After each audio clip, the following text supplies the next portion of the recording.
C360, la voix d'une Afrique nouvelle et souveraine. Mesdames, Messieurs, bonjour et ravi de vous retrouver à cette émission de débat d'actualité sur la C360 Carte sur table. Carte sur table qui reçoit pour ce premier numéro 4 invités pour débattre de 3 sujets majeurs du moment.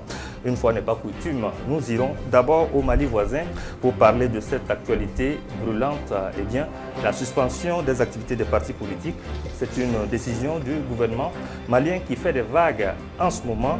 Nous serons en ligne avec l'ancien Premier ministre Moussa Mara pour des analyses approfondies. Et puis, nous parlerons toujours de suspension, avec cette fois-ci la suspension de l'importation de la farine de blé au Burkina Faso et enfin des journées patriotiques et de participation citoyenne. Elles viennent de s'achever. Avait-il été nécessaire de les organiser? Quel sera l'impact dans les années à venir? Autant de questions que répondront donc nos invités. Voilà donc pour les grands sujets qui seront débattus dans cette émission et je ne suis pas seul pour l'animation, je suis avec mon confrère Simon Youssou. Bonjour Monsieur Youssou. Bonjour Serge Dabira, bonjour également à tous les téléspectateurs de la télévision C360. Alors pour les analyses, je suis en compagnie de Monsieur Kassoum Ouattara. Monsieur Ouattara est le président du MOCER, le Mouvement Citoyen pour une éthique république. Bonjour Monsieur Ouattara. Également pour les analyses, je suis en compagnie de Razan Naba Belemouede de Boudri. Il est le président de l'association des anciens maires et élus locaux du Burkina Faso. Bonjour Naba. Bonjour. Et enfin, Yacouba Ouedraogo est avec nous ce matin. Monsieur Ouedraogo est le vice-président de la GVC, la Génération de Veille Citoyenne. Bonjour Monsieur Ouedraogo. Bonjour Monsieur Dabira, bonjour aux téléspectateurs. Monsieur le Premier ministre, bonjour.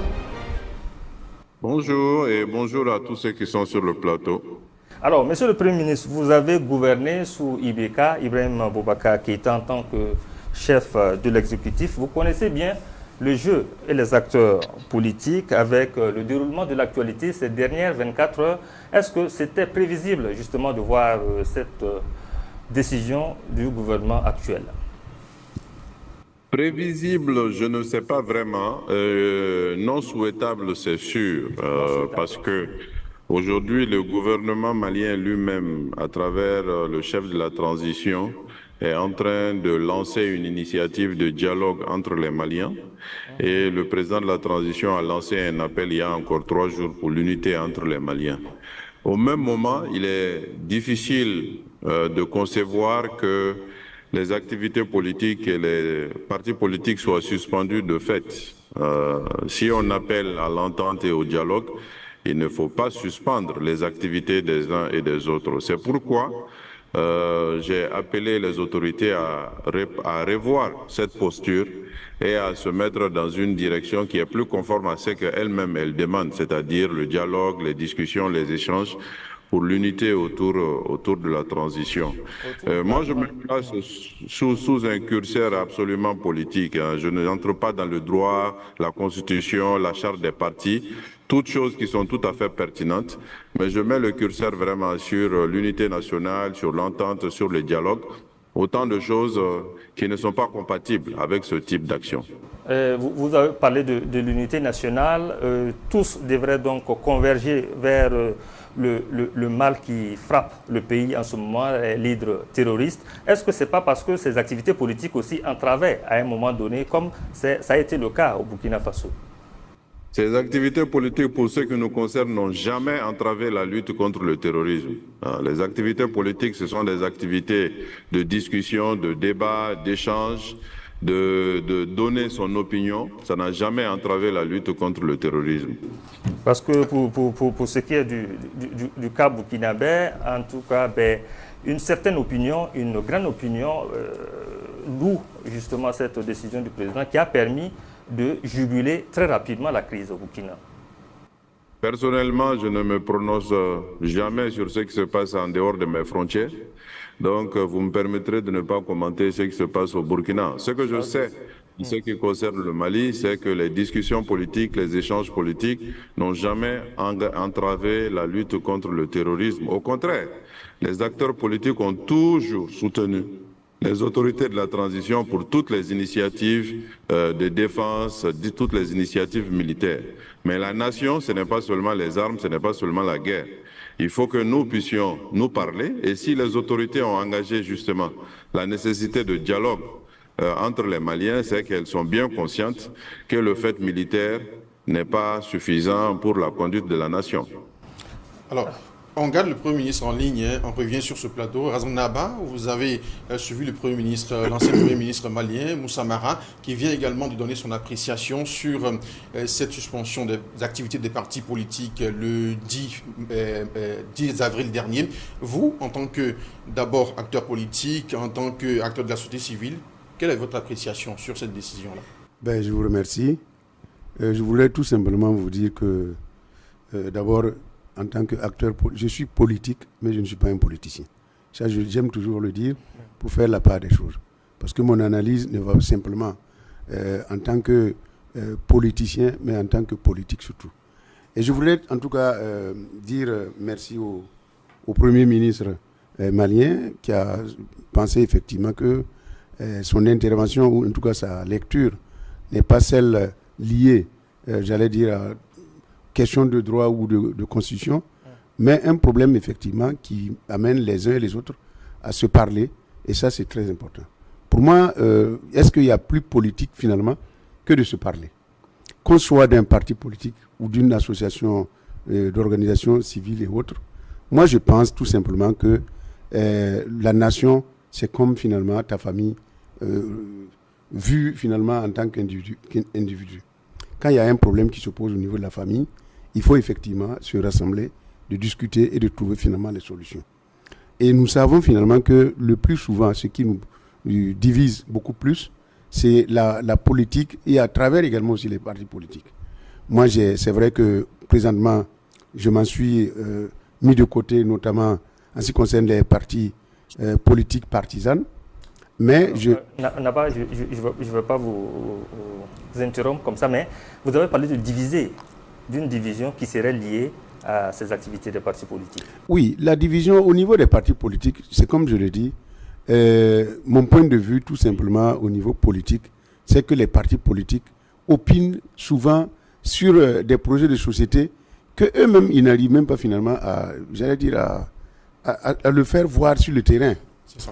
Alors, oui, permettez-nous, Monsieur le Premier ministre, est-ce que aussi, d'un côté, cette décision du gouvernement ne permet pas de mieux se concentrer sur la situation actuelle dans le pays et pratiquement dans tous les pays de l'AES? Non, mais pas du tout. Encore une fois, je vous dis, pensez que les acteurs politiques font de la diversion, les acteurs politiques créent de la division, c'est se tromper lourdement. Les acteurs politiques sont constitués d'acteurs comme moi, comme d'autres qui ont eu à gérer les plus hautes fonctions de l'État et qui sont hautement responsables. Ce sont des acteurs qui donnent des idées. Ce sont des acteurs qui contribuent au débat. Et ce sont des acteurs qui critiquent à l'occasion. La critique, elle est constructive, surtout si la critique elle est accompagnée de solutions. Il s'agit de cela. Il ne s'agit pas de dénigrer, il ne s'agit pas de, comme on dit, de saper les morales des troupes ou autre chose. Il s'agit de se réunir, de discuter, d'échanger, de donner des opinions et d'accepter que des opinions soient différentes et divergentes. C'est comme ça qu'on construit une collectivité, qu'on soit dans une période de transition, qu'on soit dans une période normale. Et d'ailleurs, comme je l'ai dit, les autorités elles-mêmes convient des dialogues, convient des forats, convient des rencontres. Nous avons actuellement le dialogue intermalien qui est en train de commencer sur l'ensemble du territoire. Et les partis sont d'ailleurs invités à ce dialogue. Donc, on reconnaît que les partis ont un rôle à jouer. Mais en ce moment, qu'on soit simplement cohérent, qu'on ne les suspende pas. Mais quand on regarde qu'on appelle au niveau national le Burkina Faso ici, depuis plus d'un an, cette décision-là du gouvernement de la transition est actée. Ça permet quand même au gouvernement de mieux se concentrer, de mieux savoir sur quel levier agir. Encore une fois, comme je l'ai dit, oui, est-ce que ce n'est pas la même chose? Je ne commente pas ce qui se passe au Burkina. Moi, je me concentre sur ce qui concerne le Mali. Je dis, quel que soit le régime, qu'on soit dans un régime d'exception, qu'on soit dans un régime démocratique, partisan ou autre, le dialogue est indispensable. s'écouter, accepter des critiques est indispensable. Celui qui dirige, il doit accepter les critiques parce que ça renforce et ça lui permet d'avoir d'autres vues, d'autres positions sur les sujets du jour. Et je rappelle, comme je l'ai dit au début, la défense ou le fonctionnement de la nation, ce n'est pas seulement les questions militaires et les questions de défense. Alors, nous avons actuellement un problème de fourniture d'électricité à Bamako, où vous avez 12 heures de délestage par jour. Sur cette question, il faut que les expertises, il faut que les positions puissent être entendues, discutées, afin qu'on avance sur d'autres solutions. Et il y a d'autres projets, il y a d'autres problèmes que nous rencontrons. Alors, retour sur ce plateau avec vous, cette fois-ci, monsieur Ouedraogo. Alors, comment est-ce que vous analysez cette situation? Ça divise l'opinion au niveau donc, du Mali. Il y a une bonne partie qui applaudissent cette décision-là de l'exécutif, mais une autre partie aussi qui estime que il ne fallait pas en arriver là. Quel est votre regard là-dessus? Merci. Bonjour, Excellence. Il faut dire que bonjour. Moi, Yacoub Ouedraogo, je suis un Maliano-Burkinabé. Je connais le Mali plus que quiconque. Je suis né au Mali, grandi au Mali et j'étais un acteur fervent de l'AEM pour la chute de Moussa Traoré. Et pour informer Excellence, j'étais le secrétaire de relations extérieures de la section régionale de Ségou de 1994 à 1997. Donc, je suis les activités politiques du Mali comme pour le Burkina. Et j'ai été également le président des Amis de Soumaïla Cissé pour les élections où Soumaïla a été candidat au Burkina. Et cette décision, je m'aligne à la volonté du gouvernement de suspendre les activités des partis politiques au Mali et au Burkina Faso. Parce que vous voyez, nous sommes dans une situation où elle est tellement critique et profonde que nous ne pouvons pas se permettre de courir et puis gratter les oreilles. Activité des partis politiques, selon l'analyse de son excellence, c'est dialoguer, c'est donner des idées. Mais tous ces dialogues, toutes ces idées-là convergent vers quoi? Un parti politique mène ses activités politiques pour pouvoir conquérir le pouvoir d'État. Mais selon moi, les conditions dans lesquelles on se trouve aujourd'hui, on ne doit pas forcément parler d'élection. Parce que lui-même, il sait qu'il y a des partis au Mali où il ne peut pas aller battre campagne. Si j'ai bonne mémoire, lui-même en tant que Premier ministre, quand il était Premier ministre, il avait effectué un déplacement dans la ville de Kidal. Et nous savons comment ça s'est passé. Ça s'est terminé. Aujourd'hui, sous l'égide de cette transition, Kidal est une ville libérée. Je suis politique. J'ai agi au Mali en tant qu'homme politique et je suis membre du bureau politique national du MPP au Burkina Faso. Je sais ce que l'homme politique, l'acteur politique cherche dans une nation. Il y a des fois, on ne parvient pas à cerner la différence entre l'intérêt individuel et l'intérêt collectif que les hommes politiques cherchent. Rapidement, si vous prenez de l'avènement de la démocratie de 91 à nos jours au Mali, si vous prenez les bilans, vous faites les bilans, et par rapport au bilan de la transition, il ne serait-ce que sur le plan militaire, c'est du jour, c'est la nuit et le jour. On va aussi permettre à Kassoum Ouattara Monsieur Ouattara qui n'a pas... sur ce sujet-là, voilà, la suspension des activités politiques au Mali depuis le 10 avril dernier. D'accord. Merci d'abord à C360 pour l'invitation.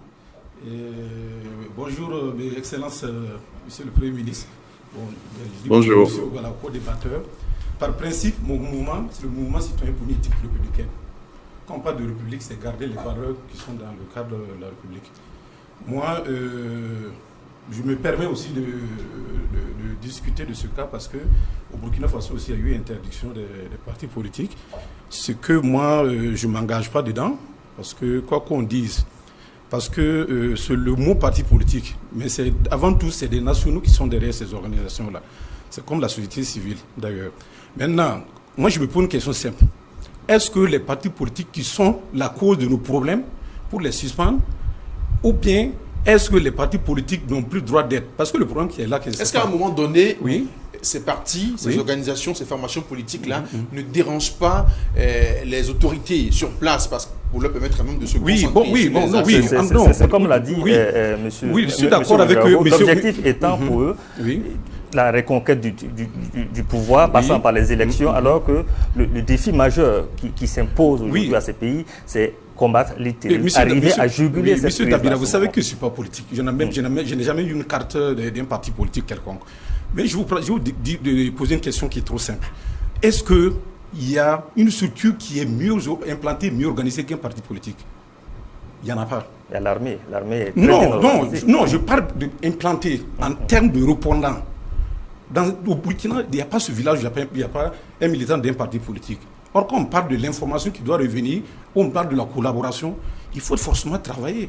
Et maintenant, ce que je voulais en venir, on souhaite, et nous souhaitons de tout le monde, que la paix revienne dans la sous-région. Mais quand la paix va revenir, quels sont ceux qui vont venir diriger encore ces pays? C'est les partis politiques.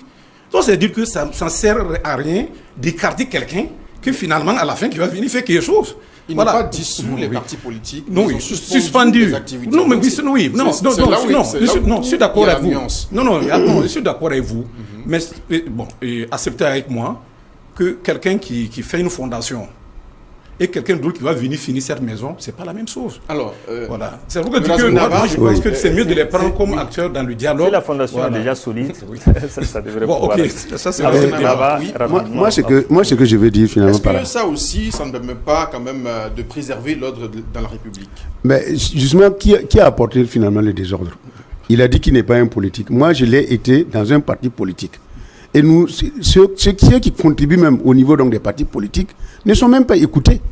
Ceux qui ont effectivement écrit le plus souvent de belles pages, comment dirais-je, de projets de société, ne sont pas dans la réalité et dans les faits, ne s'exécutent pas de cette manière. C'est quoi finalement? C'est la gabegie, c'est la mauvaise gouvernance, c'est la corruption, c'est un peu du tout. C'est ça en fait finalement, j'allais dire en tout cas les partis politiques, quand ils gèrent finalement donc les c'est vrai que, de mon point de vue, à l'heure actuelle, pour moi, il est hors de question de dire, écoutez, laissez encore finalement les partis politiques aller de part et de gauche à droite. Moi, ce que je souhaite... Quand on prend le cas burkinabé, oui, quand je prends le cas ça a permis quand même à la transition de mieux travailler. Puisque depuis et moi, je vais aller plus loin. Je vais dire que quand on est un parti politique qui fait finalement, en tout cas, une analyse politique de son pays, depuis 1960 à nos jours, où les partis politiques ont joué finalement leur partition à un certain moment, on doit pouvoir être en mesure de faire ce qu'on appelle finalement, en tout cas, comment dirais-je, une lecture sur soi-même, hein, et considérer et s'asseoir maintenant et aller dans le sens. Aujourd'hui, par exemple, quand je prends un exemple, beaucoup de partis politiques sont de gauche, de droite, ou je ne sais pas moi. Beaucoup de gens, beaucoup de politiciens ont parlé finalement de la question, j'allais dire, de l'impérialisme, de ceci, du néocolonialisme. Vous avez aujourd'hui un pouvoir qui est arrivé et qui met fin finalement et qui met fin à certains accords, j'allais dire coloniaux, qui nous traînaient et qui nous rend la vie vraiment difficile. Et on ne peut pas se développer avec ça. Quels sont les partis politiques qui se sont réunis et qui disent, en tant qu'individu, nous allons accompagner effectivement cette donne-là? Il n'y en avait pas, il n'y a pas beaucoup. Il n'y en a même pas. En plus qu'il y a des canaux pour se faire entendre. Tout à fait. Et moi, je pose même le problème de chapeau de politique. En tant qu'individu, en tant que Burkinabé, est-ce que je ne peux pas contribuer? C'est ça que, en réalité, on doit travailler à ce que tout le monde vienne en laissant les chapeaux tout simplement de politiciens. Ça ne veut pas dire qu'il ne peut pas contribuer, mais il laisse sa carapace de politicien quelque part, il vient, ensemble on met en place une structure. C'est comme en 2018, nous avons été par exemple au Danemark. Qu'est-ce qu'ils ont commencé au départ? Ils avaient également des multitudes de partis politiques, mais ils sont arrivés finalement à se réunir, à s'asseoir, à s'entendre sur un minimum de l'électricité, de l'école, de la santé, de ceci. Qu'est-ce qu'ils veulent? Ils bâtissent ça et maintenant ils ouvrent et ils disent chaque parti politique maintenant peut aller, mais aller dans ce sens. Parce que c'est commun et on a arrêté ça de manière commune. C'est surtout ça. Monsieur Ouedraogo, très rapidement, je voulais dire que les politiques là, aujourd'hui, doivent comprendre que l'heure n'est pas à la manipulation. On ne les a pas écartés, on ne les a pas, comme on appelle, dissous. On les a dit simplement, une suspension on les a dit momentanée. simplement de se calmer. Ce qui est là est plus fort que tout. Venez ensemble, nous allons lutter, libérer notre nation. Oui. Après, on ira à la politique. Moi, je pense que ce petit temps-là, il faut que nous soyons patients pour se comprendre. Monsieur le Premier ministre... Tous les problèmes que la transition gère rapidement, le Premier ministre a soulevé un problème d'électricité au Mali. Mais en réalité, si vous analysez profondément, ce problème d'électricité n'est pas du fait de la transition. Puisqu'il y a eu des gouvernements précédents qui n'ont pas pris des mesures pour créer de l'électricité véritable, des centrales, des politiques d'électrification réelles pour le Mali. Et aujourd'hui, cette transition est en porte-à-faux avec l'Occident. Et comme l'électricité est prise chez des voisins qui sont favorables à la politique de l'impérialisme, la manipulation vient de là-bas. Et voilà, on met la pression sur la population pour que cette population déteste la transition, tout simplement. Déteste la transition. Alors, on va reprendre le Premier ministre. Alors, Monsieur le Premier ministre, quelle sera la suite des événements? À quoi faut-il s'attendre dans les prochains jours? Je dois malheureusement vous quitter, mais je vais aller très rapidement du fait de l'absence de temps. Je vais rappeler 2 ou 3 choses pour insister sur le fait que la situation dans les pays les situations sont très très différentes. Si vous regardez la transition du Mali, elle a commencé en 2020. Ça fait presque 4 ans qu'elle dure. Et pendant les 4 années, les autorités de la transition n'ont jamais pris une mesure de ce type. Et au contraire d'ailleurs, les autorités de la transition ont toujours géré avec les acteurs politiques. Le chef du gouvernement actuel est un chef de parti politique. Ça, c'est quelque chose qu'il faut retenir. Hein. Ça, c'est déjà la première chose. Qu'est-ce qui s'est passé dernièrement? C'est que les autorités de la transition, il y a 2 ans, ont décidé, sans concertation, de fixer le délai de la transition à 2 ans et à finir fin mars 2024. C'est une décision des autorités de la transition. Et fin mars 2024 est arrivé, la transition n'est pas terminée.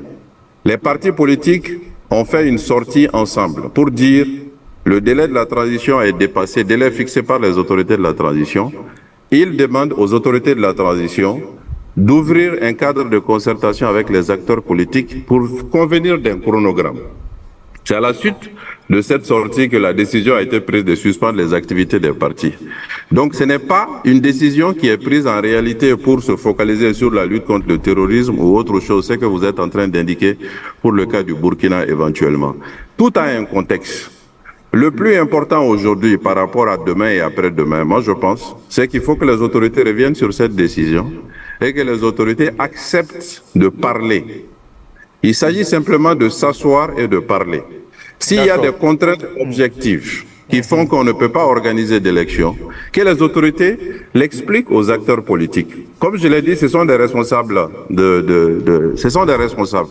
Et qu'ensemble, nous convenons, compte tenu des contraintes, compte tenu des réalités, d'un chronogramme de fin de transition. C'est ce que les partis demandent. Les partis ne sont pas dans la perturbation ou dans le sabotage. Maintenant, comme je suis vraiment désolé, il faut que je parte. Et peut-être nous aurons l'occasion de discuter d'autres thématiques sur les partis eux-mêmes, sur la question de l'électricité, sur d'autres questions. Nous aurons ces occasions-là. Je vous remercie de m'avoir invité et je vous souhaite une bonne suite de débat avec ceux qui sont sur le plateau.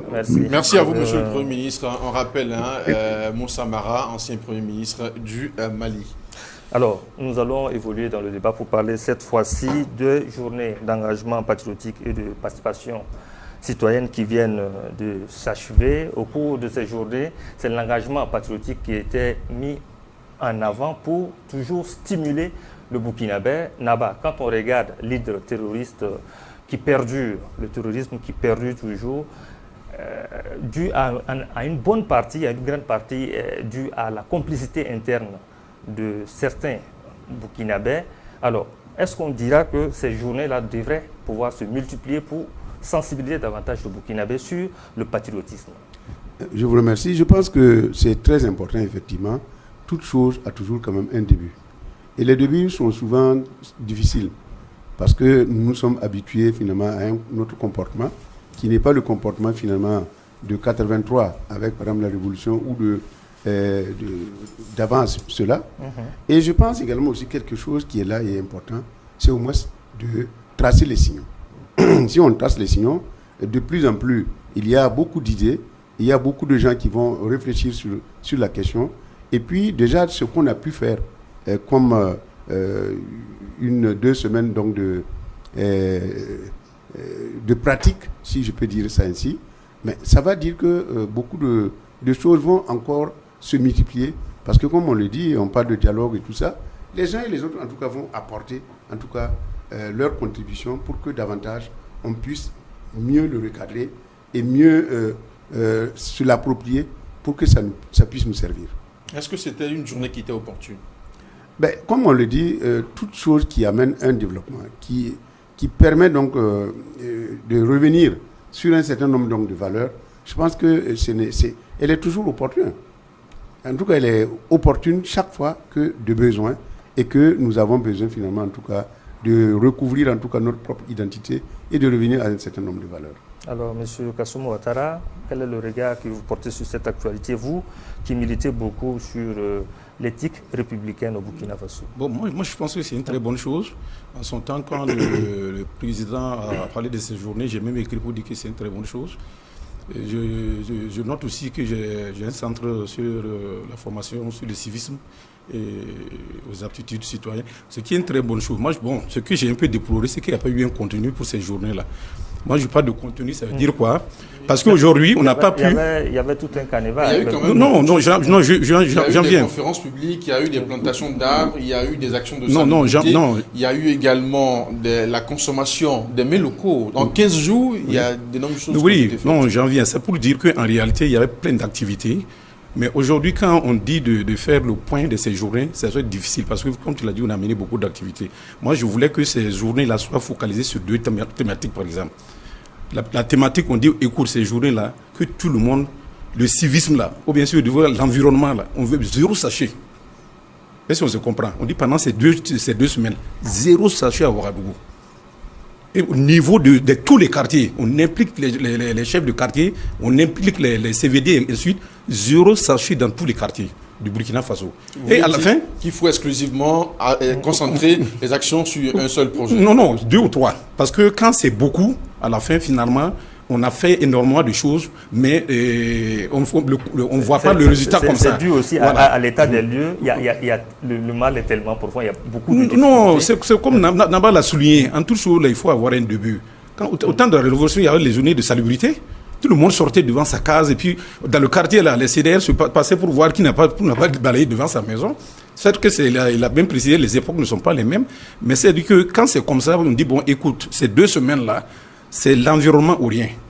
Le président l'a même souligné parce que la dengue qui a fait ravage la saison plusieurs passée là, c'est dû à l'assainissement. Si on avait mis l'accent sur l'assainissement pendant ces deux semaines, oui. On dit 0, ça fait 0 caniveau et bouché. Vous allez voir, c'est-à-dire en 2 semaines, Ouagadougou allait être une ville propre. Très, très assainie. Voilà. C'est de ça que je parlais.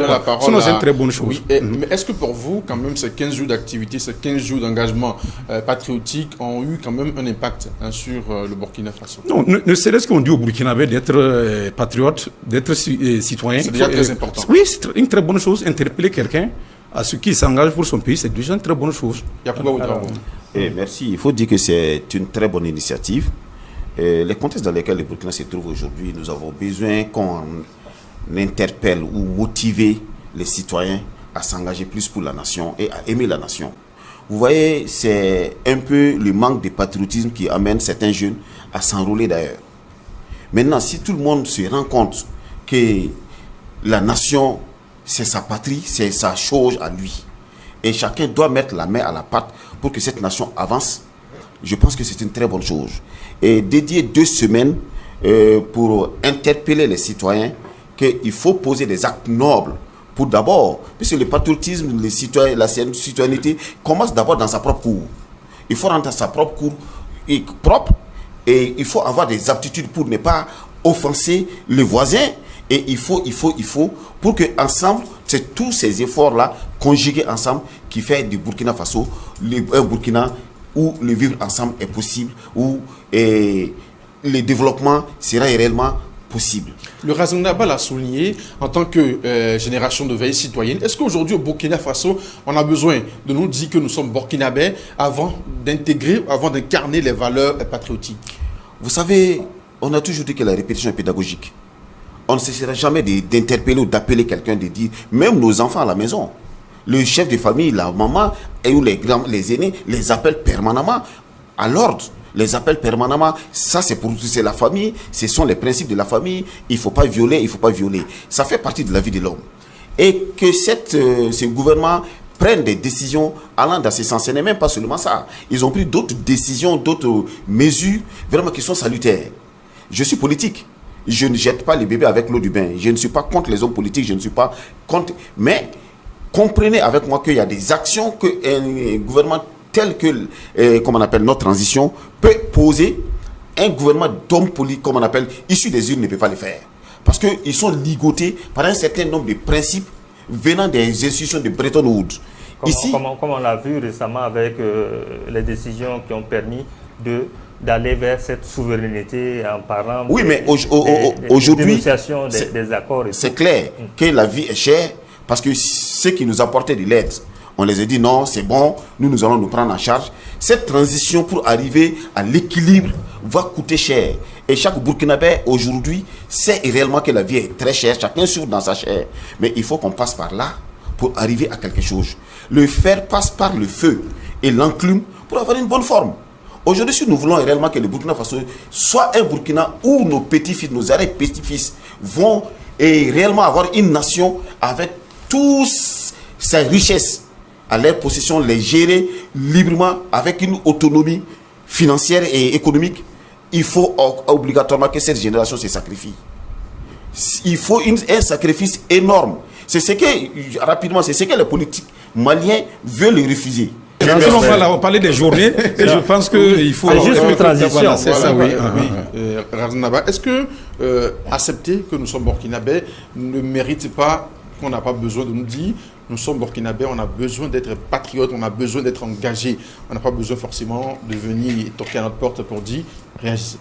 Non, je voulais dire simplement que être burkinabé, d'abord qui a amené le mot burkinabé, c'est un burkinabé intègre. Je vais parler de Thomas Sankara avec l'ensemble de ceux de la classe révolutionnaire en son temps. Pourquoi ils ont dit le Burkina? Pourquoi ils ont parlé d'intégrité? Pourquoi ils ont parlé effectivement que nous devrons être intègres? On doit être burkinabé, on doit aimer le fait qu'on est burkinabé. Et beaucoup concours à montrer effectivement qu'avant et maintenant, il y a certaines valeurs que nous avons perdues. Donc cette intégrité, nous devrons travailler, la recultiver finalement pour l'asseoir encore davantage et mieux la structurer. Et je suis totalement d'accord avec M. Ouattara que pour moi, 15 jours, ce n'est pas suffisant. Mais on peut même faire finalement pendant les 12 mois. Là. Il y a quand même 2 fois par an. 2 fois par an. À partir du 2 octobre prochain, il y a la seconde quinzaine qui sera faite. C'est 2 fois par an. C'est comme je l'ai dit. C'est aussi des propositions que je vais faire. Absolument. C'est-à-dire qu'en prenant finalement l'idée de M. Ouattara, pourquoi ne pas prendre tous les 12 mois? C'est-à-dire les 12 mois et on se fixe finalement des objectifs avec un contenu. Si on dit par exemple ce mois-là, c'est l'environnement. On travaille sur l'environnement. Si le mois prochain, on dit bon, c'est sur la santé, ou bien c'est sur ceci ou tel sujet, on fait le mois également. C'est toute l'année. Pourquoi pas? Je pense que ça, c'est également aussi important. Et c'est comme je le disais au départ, que si il faut toujours commencer par quelque chose. Et en commençant, vous allez voir finalement, c'est comme sa maison même qu'on construit. C'est vrai que l'ingénieur ou l'architecte va vous faire finalement un beau plan, mais vous n'allez pas finir en tout cas votre maison sans avoir finalement apporté votre propre touche en fonction de ce que vous voulez et de ce que vous rêvez. Donc c'est ça que je dis, c'est déjà un bon pas d'avoir commencé pour 15 jours.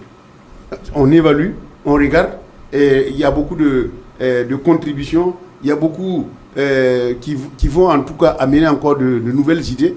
Et puis on peut également aussi aller sur toute l'année. Si on ne peut pas sur toute l'année, au moins sur les premiers 6 mois ou tous les 2 mois, en tout cas avec un bon contenu, et on peut évaluer également aussi à la fin qu'est-ce qu'on a pu faire et qu'est-ce qu'on a pu amener comme résultat. Et sur nos vies et sur nos comportements en tant que Burkinabé, en tant qu'homme patriote. Pour ajouter à ce que Naba a souligné, vous savez que quand on dit Burkinabé, tout le monde est fier, homme inter, comme Naba l'a si bien souligné, c'est Sankara avec toute sa compagnie, ils sont venus nous inculquer ça. Mais aujourd'hui, je prends un exemple très banal sur le civisme, de manière générale.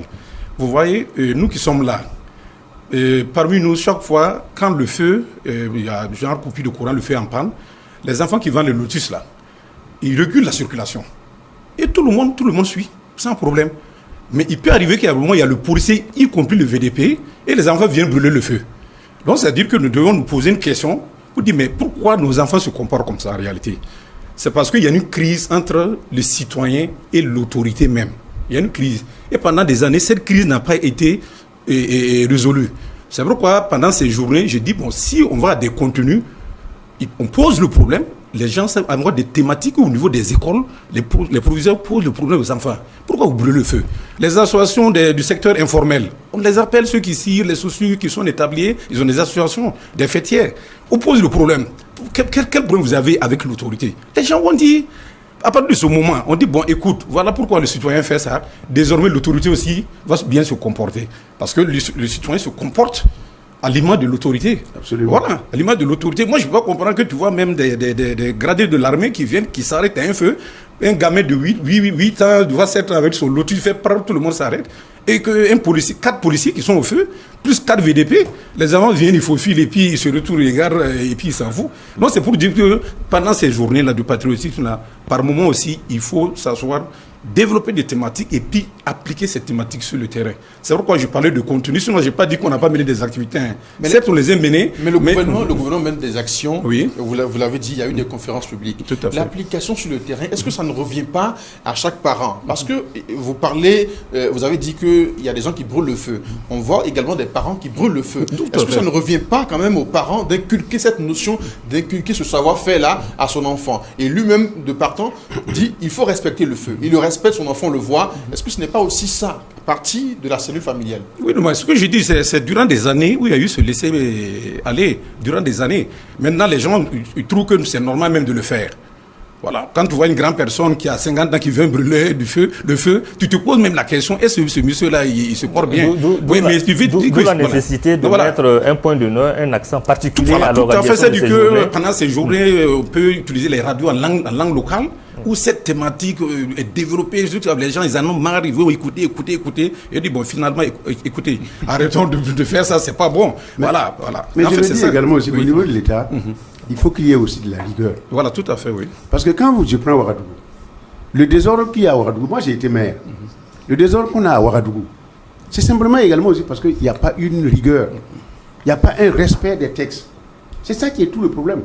Quand vous prenez finalement les voies sont obstruées, chacun se dit, ah, moi aussi, il vient déposer son truc. Non, on doit être quand on est intègre, quand on est patriotique, on doit également aussi respecter finalement les règles. Est-ce que ce ne sont pas de bonnes règles? Les alcools qui doivent être vendus finalement à une certaine distance finalement des écoles, est-ce que nous les respectons?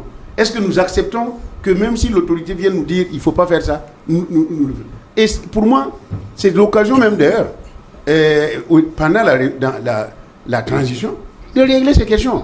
Parce que si vous laissez encore que les politiciens viennent encore, mais chacun veut être tout simplement élu, on utilise finalement les substituts, et puis il faut réguler et régler cette question également aussi des élections. Cette question des ça fait partie également aussi des questions de civisme. Naba l'a dit tantôt, le poisson pourri par la tête, c'est à l'autorité de donner l'exemple. Quel est le regard que vous portez sur les autorités actuelles de la transition avant d'évoluer sur le prochain sujet? Oui, il faut dire que ça dit, si nous prenons la gestion de la transition, et comme le papa l'a dit, la gestion des pouvoirs politiques issus des urnes, c'est nettement différent. Parce que le politique a toujours un esprit penchant pour son électorat. Il y a certaines rigueurs qu'il ne peut pas prendre. Mais eux, ils n'ont pas de compte à rendre à quelqu'un par rapport, ils n'ont pas ce truc-là. Et ils sont libres de poser des vraies réformes pour le bien-être du Burkina. Donc, on ne peut pas faire des omelettes sans casser les yeux. Celui qui veut manger la tête ne doit pas tenir compte des yeux. Si c'est bien il faut aller. Celui qui va s'opposer, mais les textes sont là, il faut les appliquer. Il faut de la rigueur. Ouagadougou, comme il a dit, mais si vous quittez d'autres capitales, vous venez à Ouagadougou aujourd'hui, mais c'est difficile. C'est-à-dire, autant de 6 mois qu'on parlait, et que j'ai salué au passage, vous avez vu ce qu'il faisait dans la ville. Mais aujourd'hui, c'est comme si Ouagadougou était un truc de fourre-tout où chacun fait ce qu'il veut. Est-ce qu'il ne nous revient pas d'aider les autorités? J'allais en venir. Vous avez dit il faut souvent de la rigueur. L'autorité met de la rigueur, mais le Burkinabé lambda dit que voilà, on pince trop, on serre trop. Est-ce que ça aussi, on ne veut pas une chose et son contraire? Justement. Et c'est là où les OSC doivent rentrer en ligne. Parce qu'il faut réellement sensibiliser. Il faut parler avec les citoyens. Il y a de peu de choses. On n'a pas besoin de demander, comme M. Ouattara l'a dit, à un adulte qui a quand même 40-50 ans de s'arrêter au feu. Le feu est un policier. Même s'il n'y a pas de policier, si le feu est rouge, quelqu'un qui se respecte chez soi, c'est lui doit s'arrêter au feu tranquillement. Mais pourquoi les gens brûlent le feu? Pourquoi nous sommes agressifs dans la société? Pourquoi nous ne respectons pas les biens publics? Pourquoi entre nous, individus, on ne se considère pas? Tout ça, c'est des questions de citoyenneté. Maintenant, si nous aimons le Burkina Faso réellement, nous devons savoir que chaque acte qu'on pose quotidiennement doit aller dans le sens du développement et de favoriser le bien-être, les vivre ensemble.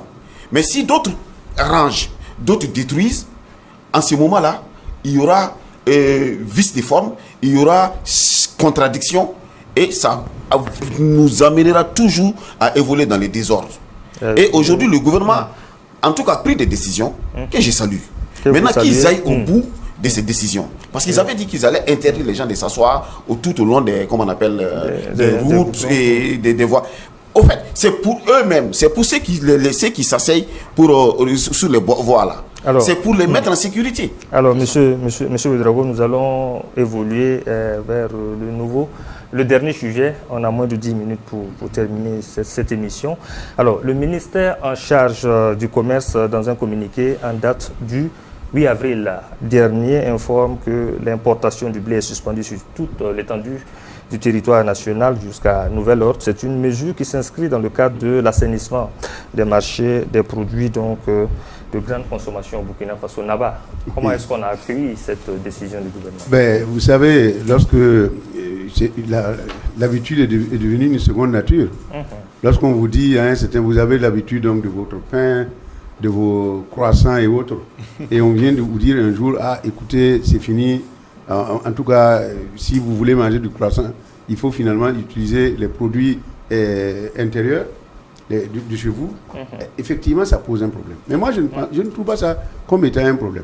D'abord, je dis que lorsque vous voulez un développement, vous savez, nous 5 qui sommes ici dans cette salle-là, si on nous enferme ici et on nous dit nous n'allons plus sortir, nous n'allons pas mourir comme ça.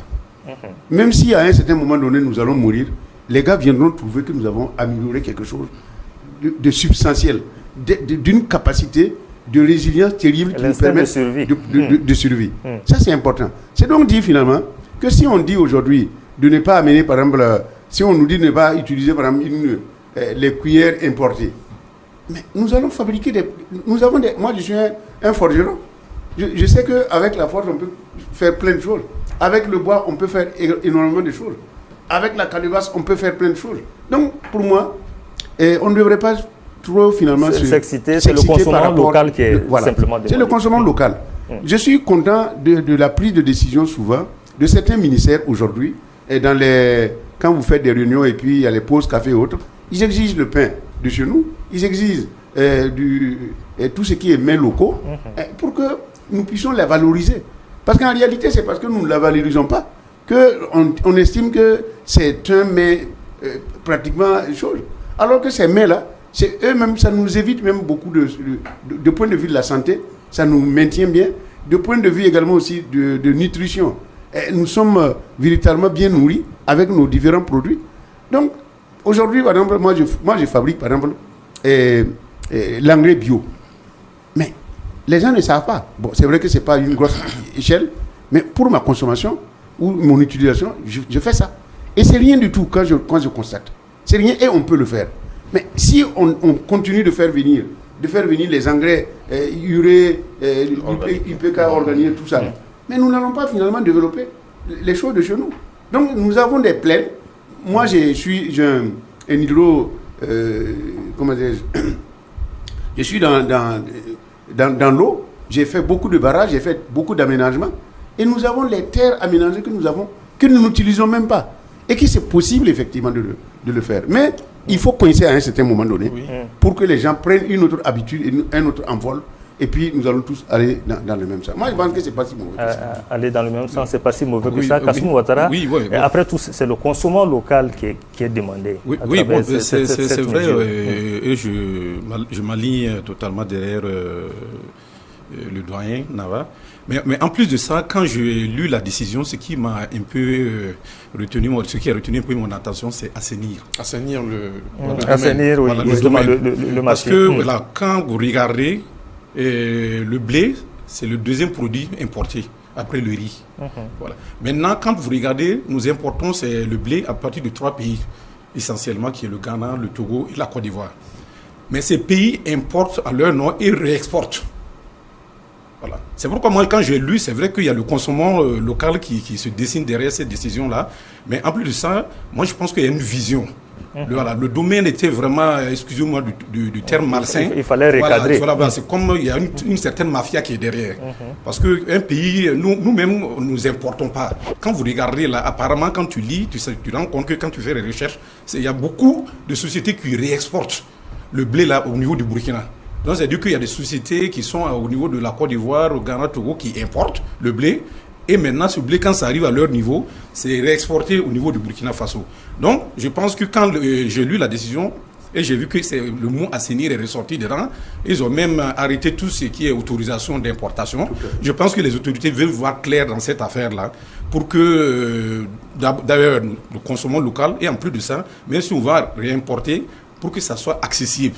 Parce que vous voyez, le coût est tellement élevé qu'aujourd'hui, je pense que le citoyen burkinabé paye lourd.